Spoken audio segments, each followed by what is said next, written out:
Madam President, I rise to speak on the pending amendment, the amendment by Senator Grassley. And I have a great deal of respect for the senator from Iowa.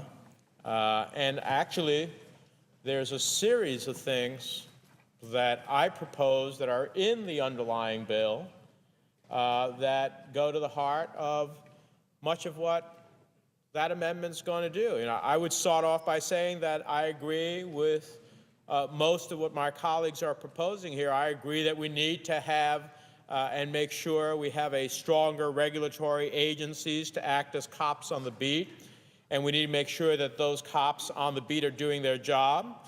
I agree that we should require financial regulators to respond when inspector generals identify deficiencies in their agencies, either by taking corrective action or explaining to Congress why they are not taking those actions. I agree that we should require inspectors general to report to the board of the organization rather than the head of the organization.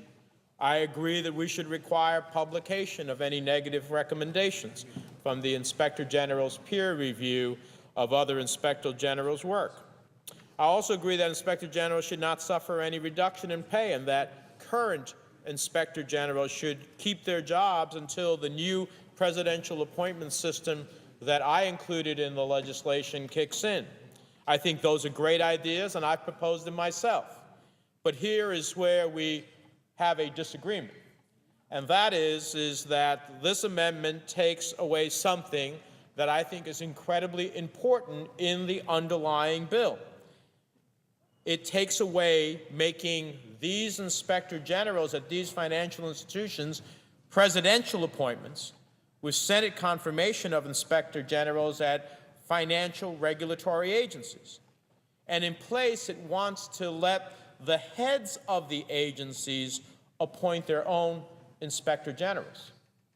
Now, I think that that inures to the possibility of conflicts of interest. Look, if I'm the head of an agency and I'm going to put the cop on the beat that's going to supervise me, I'm going to, the inclination is to pick someone who's going to give me a lot of flexibility at the end of the day.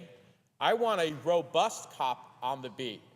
And the way I ensure there is a robust cop on the beat in terms of the Inspector General is having a presidentially appointed one and confirmed by the Senate to know that, in fact, this person is worthy of pursuing all of the actions of that particular agency in a robust way so that they are independent of the agency, but not appointed by the very head of the agency that they are now going to supervise and review. I just think that's a fundamental weakness, which is why the Banking Committee agreed with me and put the presidential appointment there and Senate confirmation of inspector generals at financial regulatory agencies. It seems to me that inspector generals, that we want an inspector general to do, is to make sure that the agency is doing its job.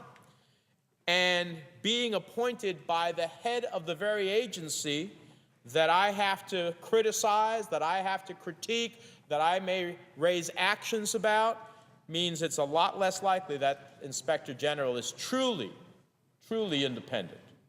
It's like going to court and saying, let me pick the judge who's going to decide on my case. We wouldn't tolerate that in a courtroom, and I don't see this being any different.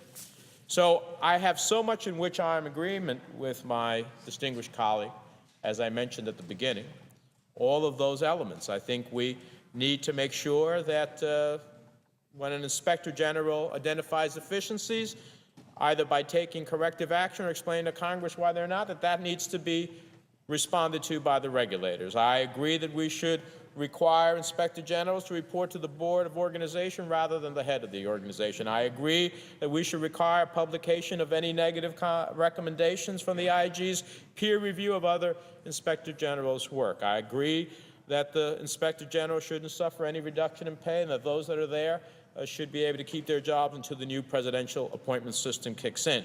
But at the end of the day, if we really want a true cop on the beat who is independent of the very agency that he or she has to review, I wouldn't want them appointed by the head of the agency and say to themselves, who am I appointing? Am I appointing a robust cop on the beat, or I am appointing someone who is far less than robust?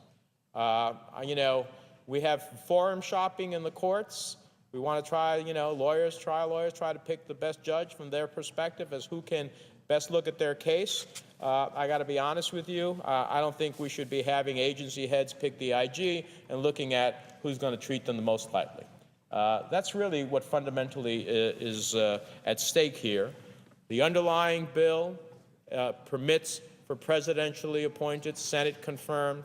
I think we should have that right. I think we need a robust cop on the beat, and that's why, in that one respect, I oppose the Grassley Amendment. I would hope that we could work something out, that we could keep the presidential appointment and Senate confirmed, and have all of the other safeguards, many of which I already offered in the bill, to be included, and we would have a harmony of view and a robust Inspector General's regime. And so if we are going to have an up or down vote on the existing amendment without any changes, then I would urge a no vote. But I do hope we can make a change that permits the Inspector General to be presidentially appointed, confirmed by the Senate. That creates the ultimate independence, the ultimate vigilance, the ultimate vigor in pursuing the very same things that my colleague from Iowa and I want to see happen. And with that, I yield the floor.